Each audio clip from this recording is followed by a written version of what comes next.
que hoje trata de assistência técnica e extensão rural.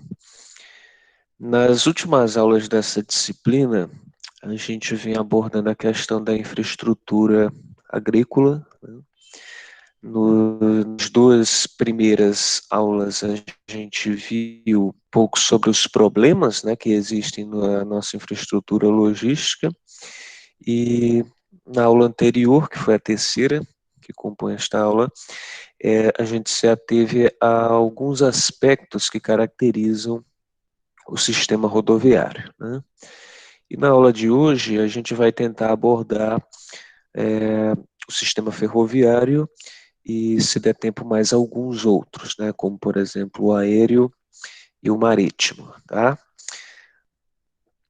Para a metodologia de hoje, né, a gente vai trabalhar a competência da leitura, que é o que a gente ainda não fez ainda em uma das nossas aulas, mas aí eu preciso saber se vai ser possível, tá? Eu vou abrir aqui a janela de exposição do texto e vocês me confirmam se é possível realizar a leitura.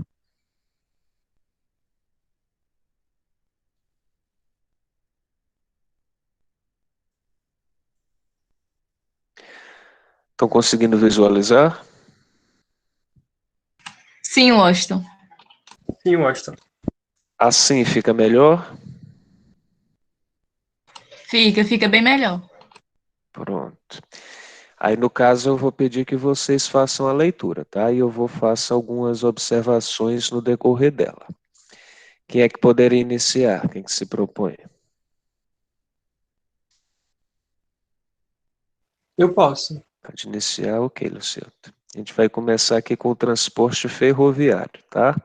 Começa aqui de cima. É inegável que o setor ferroviário tenha grande importância no setor principalmente de cargas, sobretudo por sua alta capacidade de carga. Além disso, o relativo baixo custo de manutenção e de consumo energético torna essa forma de transporte essencial e estratégica em virtude do tamanho de nosso território. Continua? Pode continuar. Se um dia o café foi transportado por nossas poucas ferrovias, hoje, com nossa diversidade agrícola e com grande volume de produtos agropecuários, esse meio de transporte se tornou fundamental e deve ser retomado e ampliado em seus serviços. O planejamento do governo para com as ferrovias prevê alguns eixos ferroviários já em andamento, como se segue: Ferrovias Norte-Sul, Nova Transnordestina, Integração Oeste-Leste, Integração Centro-Oeste, Ferronorte, Ferrovia do Pantanal. Isso gerará um aumento desse tipo de transporte de 25% para 35% até a participação do modal de 25% das matrizes de transporte de carga no país para 35%. Além das Só, construções... Como? tudo bem, fazer só a observação, certo? Que vocês, ao observarem, né, como o Lúcio citou, a gente está falando aqui de 3 novas ferrovias, né? Inclusive que entregam em regiões inteiras, como a Oeste-Leste, o Centro-Oeste, ou a Norte-Sul, né? Descendo da região norte indo para a região sul, e mesmo assim, ao ser completadas essas ferrovias, a gente passa apenas de 25% para 35% da participação do sistema ferroviário, né? Daí vocês veem a dimensão do nosso país e como o nosso sistema ele pode ser considerado, o sistema de transporte ele pode ser considerado pequeno em relação às possibilidades que a gente ainda pode criar para deixar as cidades e os estados mais integrados. Pode continuar, Luciano.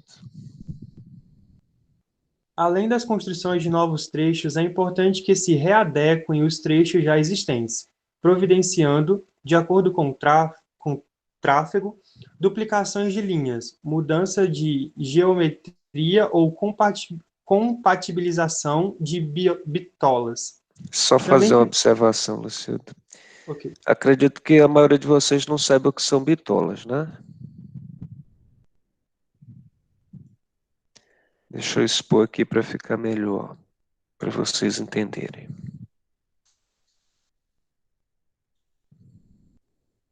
Pronto. Bitola, pessoal, serve como uma unidade de medida e também para a gente poder anexar um trilho de um trem a outro, certo? Então, aqui nós temos três exemplos, que seria a bitola métrica, a bitola padrão e a bitola irlandesa, né? O que difere uma da outra é basicamente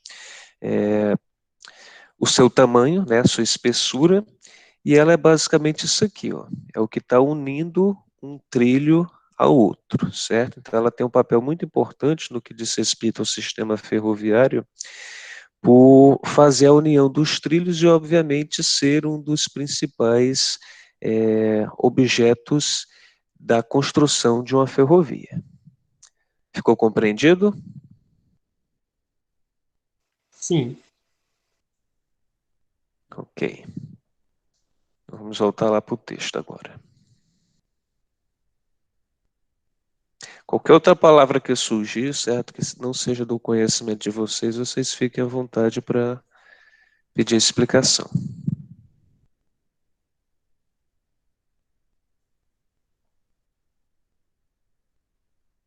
Essa última linha aqui, né, Luciano?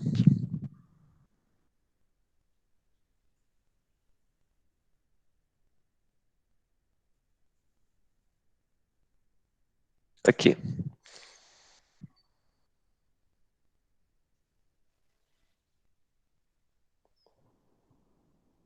Cedo?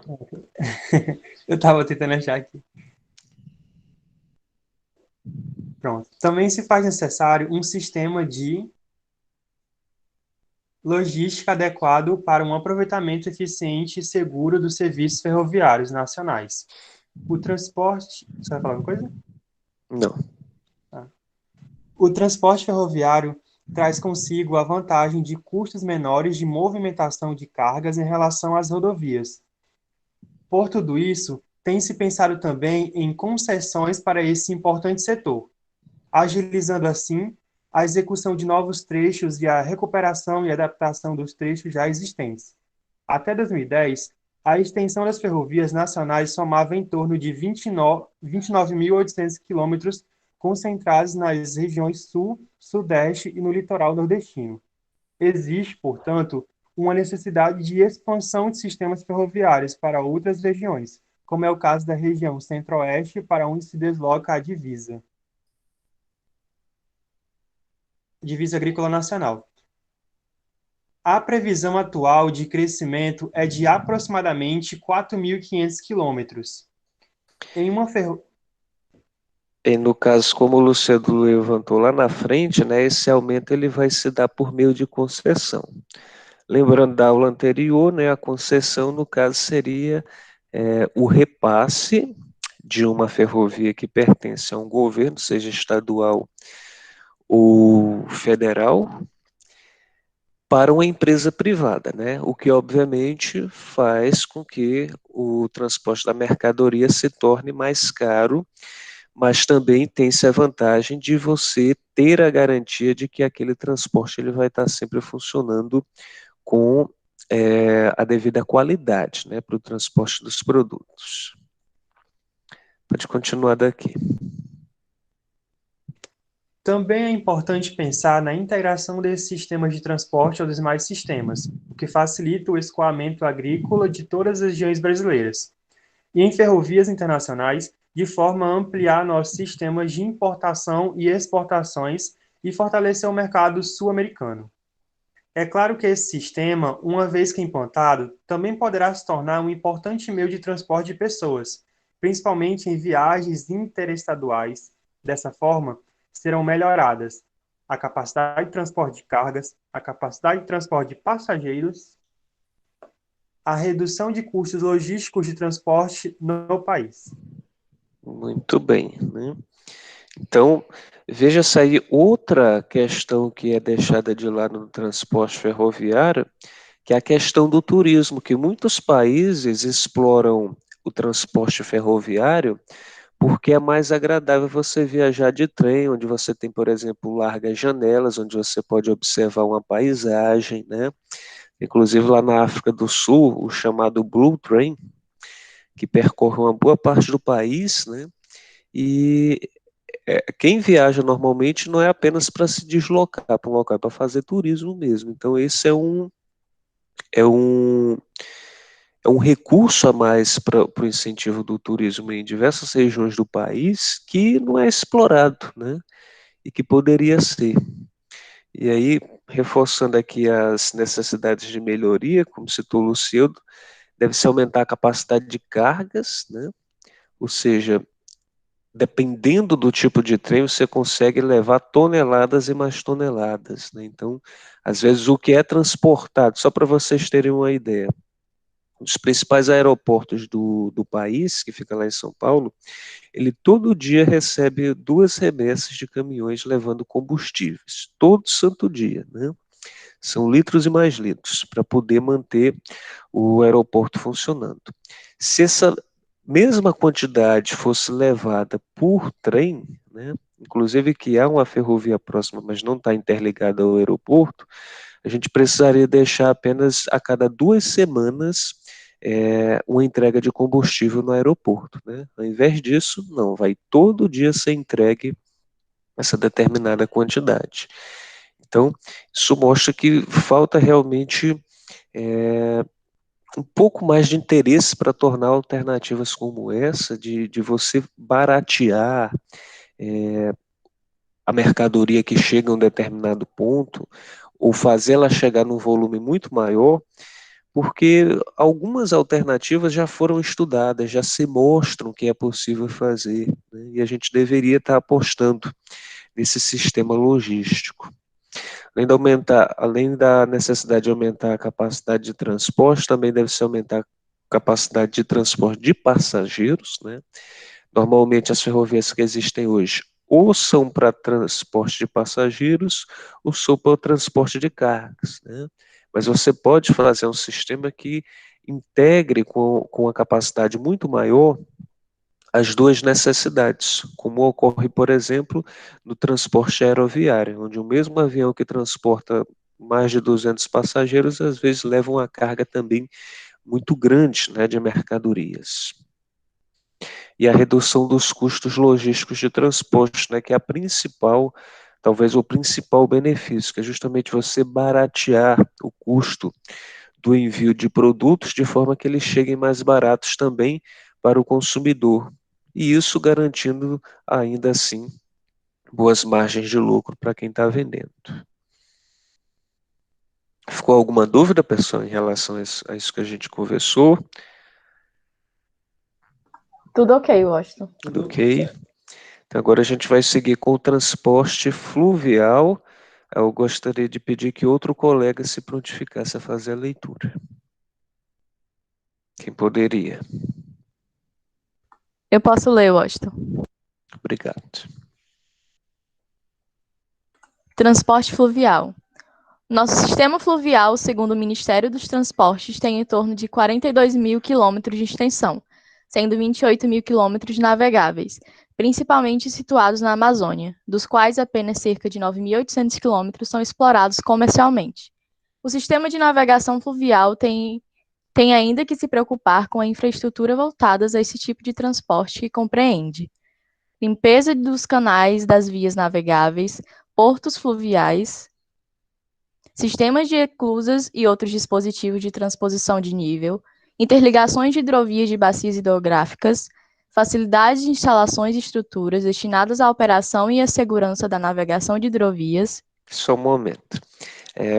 Clarice citou aqui, né, que dos pontos importantes para tornar esse transporte viável é os sistemas de eclusa, né? Eu acho que também boa parte de vocês não sabe o que são eclusas, então vamos dar uma pausa aqui para a gente poder verificar o que são as eclusas. As eclusas, elas servem como se fosse uma espécie de elevador, né? Não apenas em rios, mas também em alguns locais dos mares, né? Porque muitas vezes o local pelo qual uma embarcação está navegando, ela tem uma geografia que é complicada no que diz respeito à locomoção em virtude da elevação em alguns pontos, né?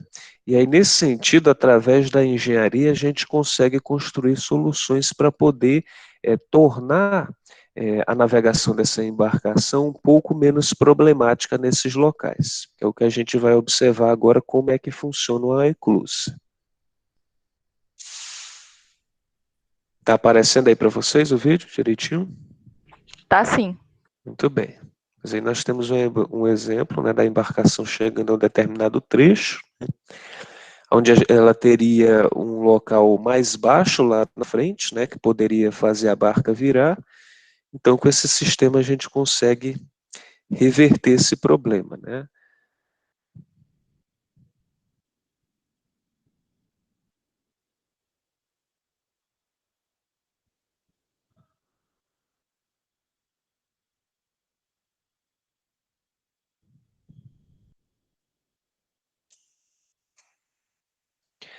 Agora, com a adição de algumas informações, nós vemos que existem duas comportas, uma para a parte mais alta e outra para a parte mais baixa, né, do local de navegação.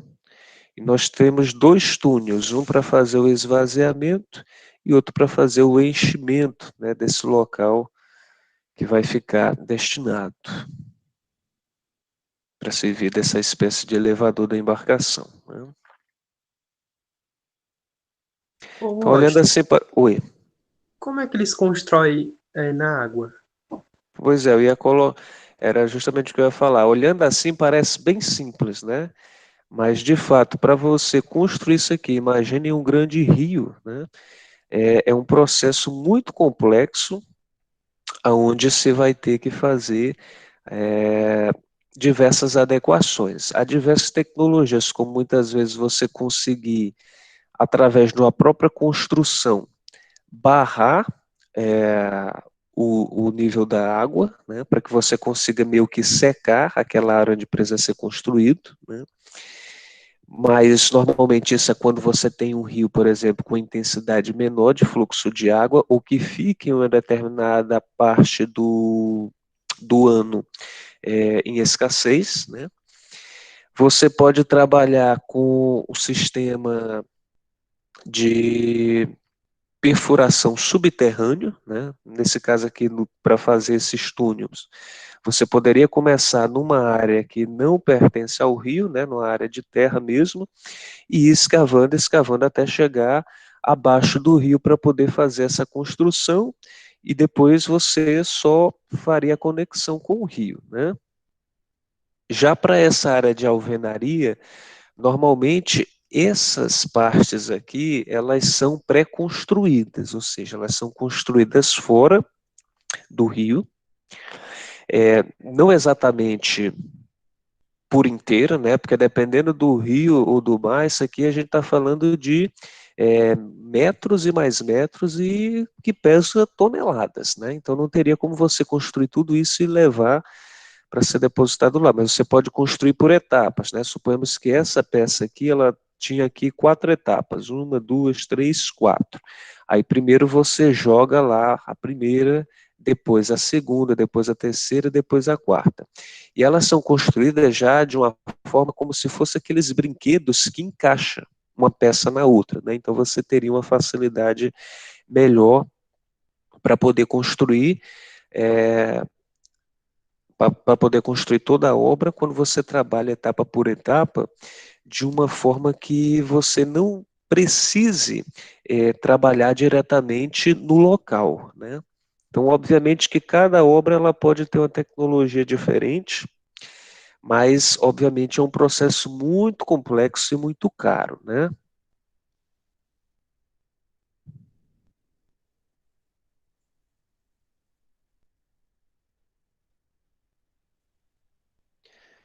Mas daí a importância de ciências como a engenharia na nossa vida para poder viabilizar essas alternativas. Vamos voltar agora para o texto.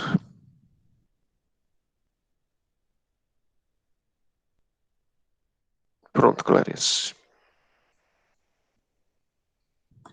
Como definição, considera-se hidrovia uma superfície aquática que ofereça condições naturais de navegabilidade e que tenha recebido a intervenção humana, visando a seu aproveitamento efetivo, como sinalização, balizamento e limpeza. O Washington tá dando para ouvir com esse barulho aqui atrás? Para mim tá ok. Pronto, tá certo. De estocamento, tragagem de manutenção e aprofundamento e eliminação de pontos críticos. Nesse setor, também se faz necessária sua interligação com outros setores de transporte, melhorando ainda mais sua utilização, além da parceria com nossos vizinhos sul-americanos, no sentido de mantermos hidrovias internacionais.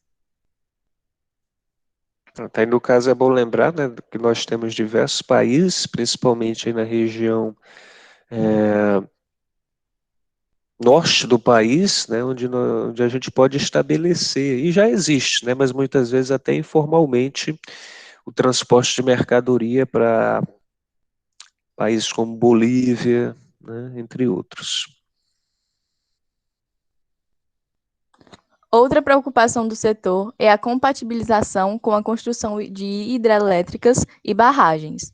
Nesse caso, existe a necessidade de estruturas de transposição. Assim, quando se pensa em hidrovias hidrelétricas e barragens, é fundamental que se pense logo em prazos sobre as potencialidades do recurso hídrico. Muito bem. Lembrando que o nosso país, inclusive, se destaca, né, também pelas hidrelétricas. A gente se acostuma a utilizar muito mais os nossos rios para geração de energia do que para transporte, né? Aqui nós temos, por exemplo, a hidrelétrica de Itaipu, no Paraná, para uso de navegação, mas também é necessária para efetuar a transposição. É basicamente isso em relação ao sistema de transporte fluvial. Ficou alguma dúvida aqui, pessoal?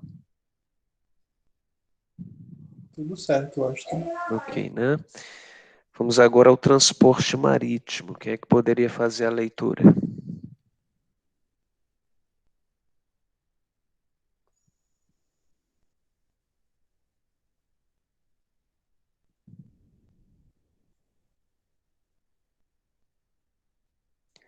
Vamos lá, outro colega. Nós temos 18 pessoas aqui, além desse que leram, né? Daniele, Cleito, Gabriel, Jeane, Janaína, Luanda, Maria Clara. Pronto, nosso colega Thales se dispôs a fazer a leitura. Vamos acompanhar com o Thales, então, o transporte marítimo.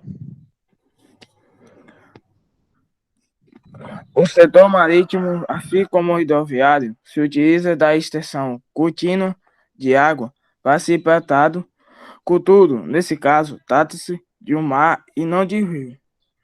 Esse sistema é responsável de cerca de 90% de nossas exportações e cumpre importante colaboração quanto à eficiência da logística dos transportes brasileiros e facilitando a competitividade dos produtos agrícolas, dentre outros, no exterior. No entanto, devemos ressaltar que o Brasil precisa ampliar seu serviço pontuário e sua modernização para atender de forma mais rápida e o tráfego marítimo de ligação internacional. Temos potencial crescimento significativo no volume de produtos que se utiliza desse tipo de setor de transformação e precisamos aprimorar nossa logística atual, ampliando a oferta de serviços do Sul, no Sudeste e no Nordeste brasileiro e reduzindo a distância entre os locais da geração de produtos e os sistemas portuários. São atualmente 34 portos, geridos pela Secretaria Especial de Portos, CEP, e dos quais 16 estão integros e cuidados dos governos estaduais e municipais. E os outros são 18 administrados diretamente pelas companhias docas. Muito bem. A Companhia As Docas é uma empresa de economia mista, mas que pertence basicamente ao governo, né? Ela fica responsável pelo gerenciamento desses portos. Aqui nós temos a descrição dos principais portos brasileiros. Só um minutinho. Isso. Que no caso é o Porto de Angra dos Reis, no Rio de Janeiro, o Porto de Antonina, no Paraná, e de Aratu, na Bahia, Porto de Barra de Coqueiros, em Sergipe, de Barra do Riacho, em Espírito Santo, o Porto de Belém, no Pará, de Cabedelo, na Paraíba, Porto do Forno, no Rio de Janeiro, o Porto de Ilhéus, na Bahia, o Porto de Ibituba, em Santa Catarina, de Itaguaí, no Rio de Janeiro também, de Itajaí, em Santa Catarina, Porto de Itaqui, no Maranhão, Porto de Jaraguá, em Alagoas, Porto de Macapá, em Amapá, Porto do Mucuripe, no Ceará, né? Porto de Navegantes, em Santa Catarina, o Porto de Natal, no Rio Grande do Norte, o Porto de Niterói, no Rio de Janeiro também, perto de Porto de Paranaguá, que é um dos principais, inclusive, para escoamento de produtos agrícolas, né, que funciona no Paraná, o terminal do Pecém, no Ceará, o Porto de Pelotas, no Rio Grande do Sul, o Porto do Recife, em Pernambuco, o Porto do Rio de Janeiro, o Porto de Rio Grande, no Rio Grande do Sul, o Porto de Salvador, na Bahia, e o Porto de Santos, né, que fica em São Paulo, que é, inclusive, um dos maiores complexos portuários do mundo, né? Se não me engano, o maior da América Latina também, e é também o nosso principal porto. E o Porto de São Sebastião, também em São Paulo.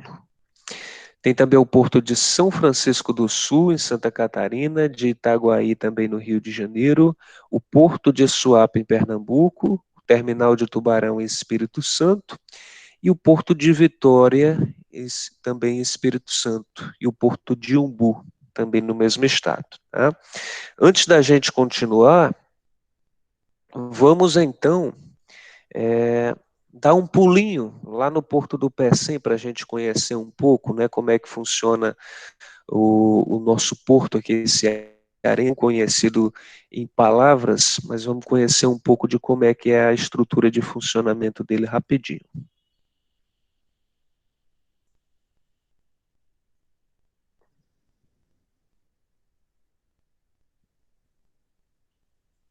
Olá, você vai conhecer agora um dos portos que mais crescem no Brasil. Seja bem-vinda, seja bem-vindo ao Porto do Pecém.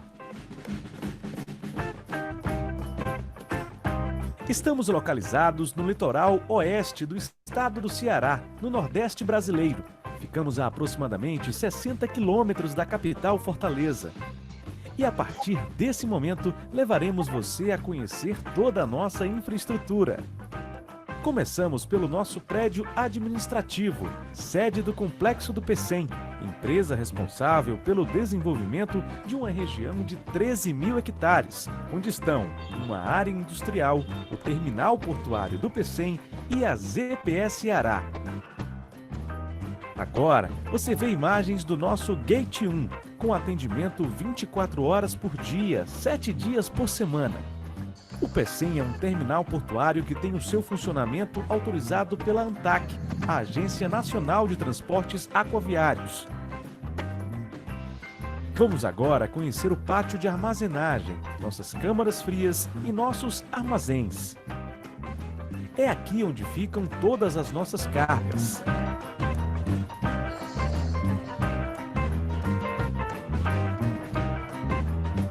Agora vamos para o mar.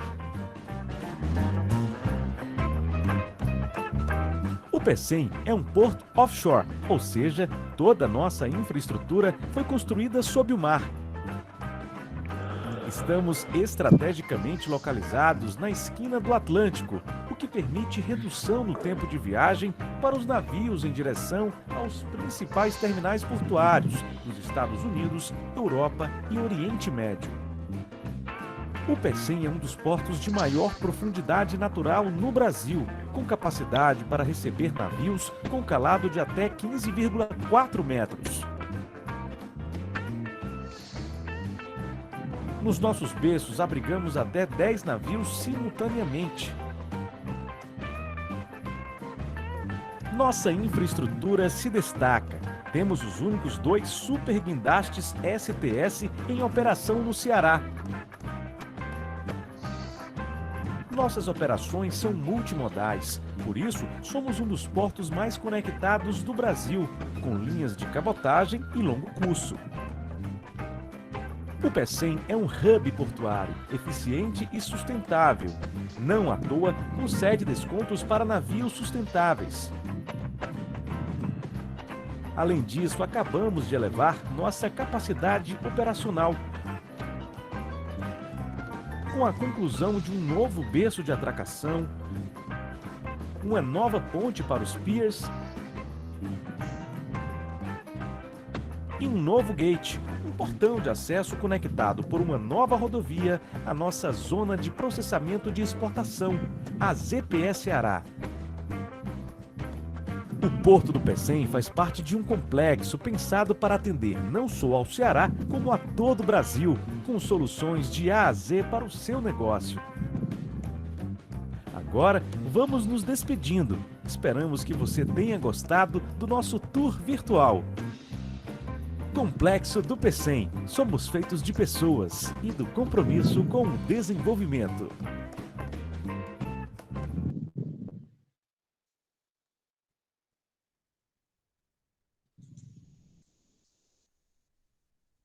Pronto, muito bacana, né? E que pena, né, como vocês colocaram ali, que no caso vocês tinham uma visita, né, agendada para conhecer o Porto antes da pandemia, infelizmente não foi possível, né? Mas faz parte. O Thales está perguntando aqui se tem como explicar o que é offshore, né? Offshore, na verdade, foi até descrito lá no início do vídeo, que é a construção do porto ou de alguma outra, como é que eu posso dizer, estrutura que fica mar adentro, né? Como, por exemplo, as plataformas de petróleo, né? Que ficam sem conexão nenhuma com a terra, né? São construídas sobre o mar mesmo.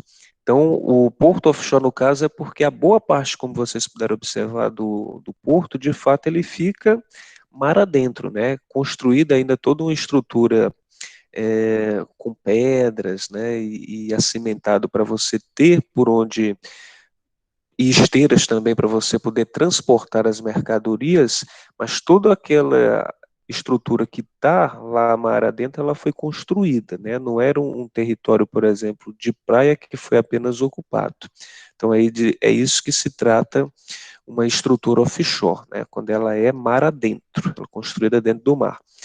Foi tocado aí outros pontos também, como dizer que ele é um porto de hub, né? O que é um hub? Um hub ele serve como um centro de distribuição. Nós temos 2 tipos de portos, os portos de hub e os portos de feeds, né? Os de feeds, eles são mais simples, né? E diferentes do porto de hub, ele tem uma capacidade de atendimento muito menor, né? Vocês viram que a gente pode ter cerca de 10 navios no Porto do Pecém, descarregando ou embarcando mercadoria, né, simultaneamente. Um não precisa esperar pelo outro. Nos portos de feed, normalmente você tem uma fila de espera maior, né, normalmente só consegue se dar conta de pelo menos uns 3 navios de forma simultânea. Então, os portos de hubs, eles são muito mais, ele tem uma estrutura muito maior para você trabalhar com a diversidade maior, né, de clientes, né, que no caso são os, os navios, né, que estão vindo transportar ou levar mercadoria. Então vamos seguir, vamos voltar aqui para o texto para o Thales continuar a leitura.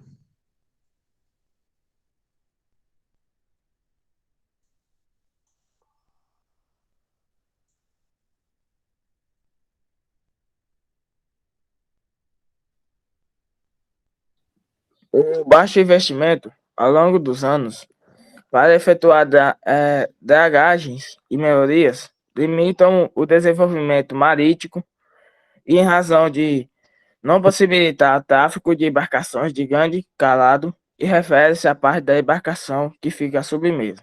Só um Assim, momento, Thales. Só um momento, desculpa. Só lembrando aqui, pessoal, quando o Thales falou sobre a necessidade de efetuar dragagens, né? Dragagens é a limpeza, né, do mar, né? Nesse período aí, próximo do porto, onde o navio ele vai ficar embarcado, né? Essa área ela precisa ser apenas água, né? Mas em virtude do movimento das ondas, muitas vezes vai se levando areia e isso pode, se não for limpo constantemente, pode fazer com que o navio ele fique encalhado, né? Então existe um equipamento, né, que é acoplado a outros navios ou lanchas que conseguem fazer uma espécie de como se fosse um aspirador para poder revolver a areia e não deixar com que o navio possa vir a se encalhar, certo? Pode continuar, Thales.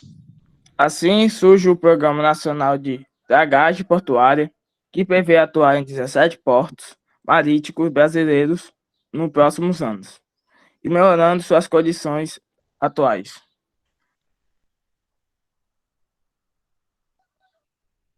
O Porto Marítimo de Santos, São Paulo, Brasil, um dos principais termos brasileiros pelo fluxo marítimo, e por ali passa, tanto como porta de chegada como porta de saída de nossos produtos rumo ao mercado. Nesse setor, também ocorre o uso para transporte de pessoas e é preciso que se pense em revitalização portuária e visando esse público e fase necessária levar uma conta o setor de inteligência. Inteligência portuária. O conjunto de ferramentas que visando a melhoria das operações, da segurança e do desempenho portuário, como gestão portuária por resultados, sistema de apoio à gestão de tráfego de navios, sistema de atendimento portuário unificado, políticas atuais para o setor, governo planos para subsidiar o desenvolvimento marítimo, onde se nota projeto de incentivo à cabotagem para desenvolvimento da navegação e entre portos brasileiros.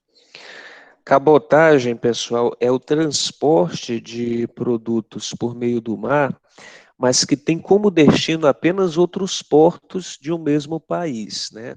Ou seja, sai, por exemplo, uma embarcação do Porto de Santos para o terminal aqui do Pecém, né? Ou seja, não vai essa mercadoria, esse transporte para outro país, né? O transporte de cabotagem é um transporte de mercadorias apenas entre portos de um mesmo país, ok? Aqui os outros planos, Thales. O Plano Geral de Outorgas é um objetivo de identificar áreas passíveis de se construir portos. Plano Nacional de Logística Portuária, que é relacionado à análise do desempenho atual do setor. Plano Nacional da Logística de Transporte se preocupa em orientar os investimentos para o setor transporte Muito bem. aéreo. Não, muito bem, já é outro tópico, tá? Certo, beleza. Ficou tudo claro aí, pessoal, em relação ao transporte marítimo? Ficou sim. Lembrando que foi um dos setores que mais teve investimento, né, dos últimos anos. E felizmente a gente tem muitas boas melhorias, né, principalmente aqui no nosso estado do Ceará, né, com a ampliação do Porto do Pecém nos últimos anos, que tem gerado muitos empregos, né, lá em São Gonçalo do Amarante, que é onde fica. Muita gente acha que é em Fortaleza, né, mas é em São Gonçalo do Amarante. Vamos agora para o último meio de transporte, nós temos minutinhos, acredito que ainda dá tempo. Quem é que pode fazer a leitura do transporte aeroviário? Eu posso, Austin. Quem é? É a Jeane. Eu posso ler. Ok, gente.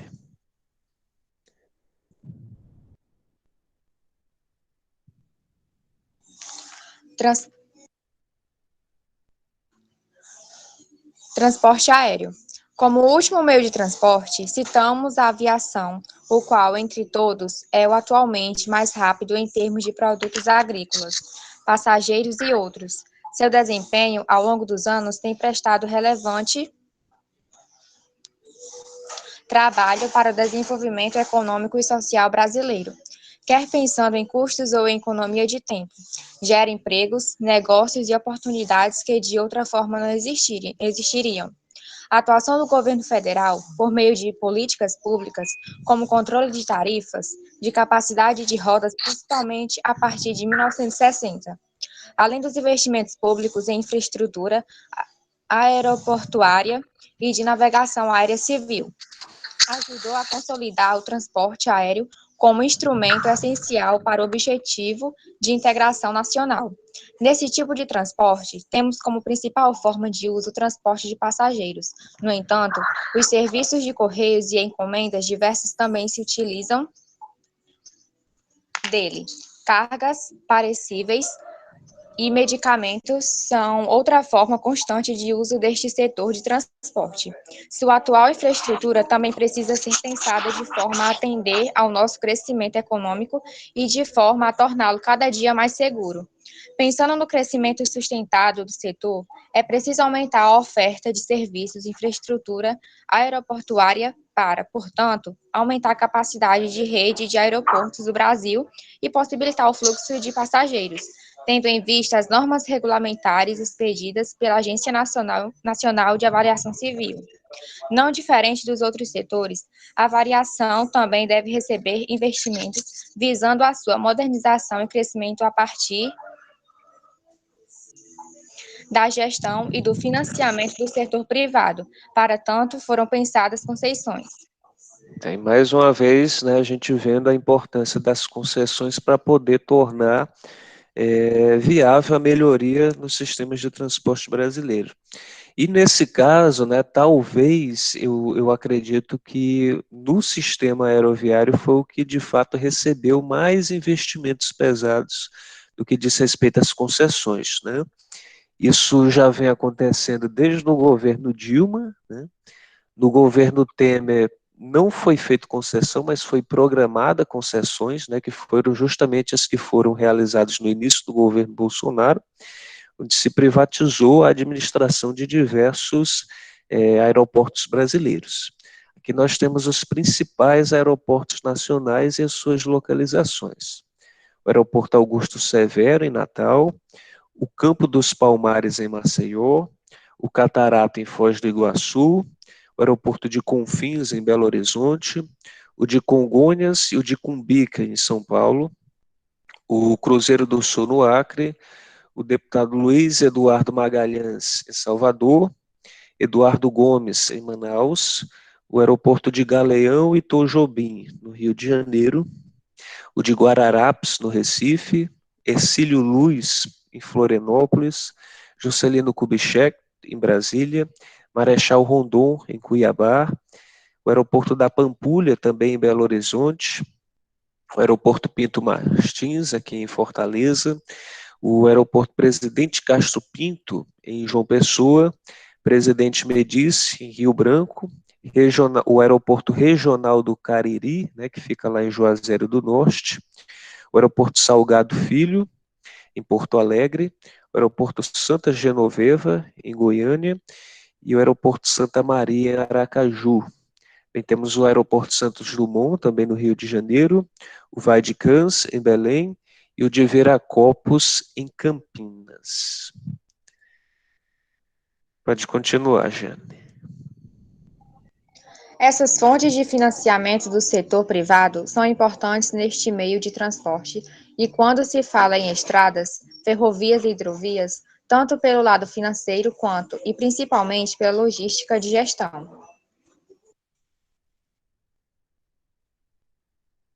Pronto. Aí, no caso, fica para a semana que vem a gente concluir essa aula estudando o setor de armazenagem e de distribuição de produtos, né? Então, concluindo aí a questão do sistema aéreo, né? Esse foi um sistema que recebeu massivamente muitos investimentos no nosso setor, principalmente em virtude da realização da Copa do Mundo e também das Olimpíadas, né? Começou-se uma série de investimentos nesse setor nessa década, mas lá nos meados dos anos 2000, pegando aí, acho que se não me engano, de 2005 a 2007, né? Que inclusive foram os anos em que a gente fomos eleitos para poder sediar esses eventos, nós passamos por períodos muito difíceis, certo? Porque o Brasil ele começou a crescer muito a partir do início dos anos 2000, muitas pessoas ascenderam de classes mais baixas para classes mais altas e despontaram aí a usar o meio de transporte aéreo que antes era restrito apenas a quem basicamente era rico, né? Antes uma pessoa da classe média dificilmente você via fazer uma viagem de avião, né? Mas hoje, felizmente, isso já é possível. E aconteceu que os aeroportos brasileiros elas não conseguiam dar conta, né, dessa alta demanda que começou a ter, e os equipamentos brasileiros de controle de voo também eram muito antigos, né, e começaram a apresentar falhas, né. Nisso nós tivemos dois acidentes muito trágicos, se não me engano os dois ocorreram em 2007, ou foi em 2007, outro no início de 2008, que ambos entraram para a lista de ter sido os piores acidentes da história da aviação brasileira, né? Se não me engano, o intervalo entre os dois foi cerca de 6 meses, né? Então, o Brasil viveu uma crise aérea, onde todo dia você ligava os jornais e os noticiários davam conta de pessoas que ficavam esperando voos que atrasavam, que havia riscos de acidentes constantemente. Um dos acidentes ocorreu, inclusive, entre um dos nossos aviões e um jato que pertenciam, se não me engano, a dois americanos que inclusive eram jornalistas, e foi um acidente que repercutiu muito na imprensa estrangeira, porque esses sobreviventes americanos, eles fizeram graves acusações sobre é, o sistema aéreo brasileiro, inclusive colocando em xeque a competência do país poder receber uma grande quantidade de pessoas vindo de fora para os eventos da Copa do Mundo e das Olimpíadas, né? Então foi um período realmente muito triste, porque foram meses e meses de notícias ruins, de problemas nesse setor, né? E das pessoas tendo medo de viajar de avião em virtude desses acidentes que ocorreram, né? Nós vimos inclusive aumento nesse período de mais linhas de transporte de ônibus serem abertas, porque as pessoas tiveram muito medo do que estava acontecendo nesse sistema no nosso país, e da imprensa estrangeira também batendo muito forte, né, falando muito mal dessas condições que estavam no nosso país. Felizmente, né, o governo conseguiu dar a resposta que era necessária, né, nós praticamente modernizamos os nossos principais aeroportos, né, construímos outros. O aeroporto de Fortaleza, inclusive, foi um desses que passou por uma reestruturação, embora até hoje ela não tenha sido concluída e não tenha sido o mesmo projeto que tinha sido projetado inicialmente, mas felizmente nós melhoramos e muito, né, o nosso sistema aéreo em relação a anos anteriores, inclusive ampliando a nossa capacidade de distribuição de produtos, né, como da agropecuária, né, onde aqui mesmo no nosso estado nós temos, por exemplo, o transporte, como a Jane fez a leitura, de que produtos perecíveis, eles precisam ser transportados muitas vezes por esse sistema de transporte, porque mesmo com o transporte que tem sistema de refrigeração, às vezes você tem pouco tempo para poder consumir um determinado produto, né? Um bom exemplo é a cadeia produtiva das flores, né? E aqui mesmo no nosso estado a gente transporta flores aí para outros países, para outros continentes através do modal aeroviário, né? Há também, né, o transporte de animais, né, que muitas pessoas não sabem, mas a gente tem aviões que podem ser completamente adaptados para você levar, por exemplo, um rebanho de gado, né, para poder participar de uma competição, para poder fazer um estudo em genética, né? Então, há diversas possibilidades que o sistema aeroviário nos permite, e com a vantagem, né, de ser, ao contrário do que muitos pensam, o sistema de transporte mais seguro que existe no mundo, né? Muita gente fala que quando acontece um acidente morre muita gente, de fato mas em comparação às vezes que acontece um acidente aeroviário comparado a um acidente de carro ou de ônibus, é realmente incomparável, né? A chance de você morrer em um acidente de avião, segundo os especialistas, é de 1 a cada 8 milhões, né? Então daí a gente tira. Bem, a gente chegou no nosso horário, está disponível aí já no chat o link para o formulário da frequência, mais tarde tem a atividade e na próxima semana a gente continua essa aula. Luciano, quer falar? Eu tenho um recado para tu, Washington. Fique à vontade. Pronto. Gente, como vocês bem sabem, amanhã, né, dia 15, terá o Dia da Família na escola. E ficou combinado, segundo a nossa reunião de ontem, de que cada aluno enviaria uma foto de antes e depois, né, no caso do antes e de agora, com a sua família. Então, eu peço, gente, que vocês enviem a foto para o Pedro Lucas, que ele vai ficar responsável pela edição dessas fotos, tá bem, gente? E chama a família de vocês, conto com a participação de todos vocês, vai ser um dia bem legal. Vai ser sábado, no caso amanhã, às 4 horas da tarde. Muito Obrigado. bem. Quem não tiver foto antiga, manda pelo menos a atual, né, para não ficar sem nada. Isso mesmo. Muito bem, então até amanhã, pessoal. Obrigado pela presença e participação.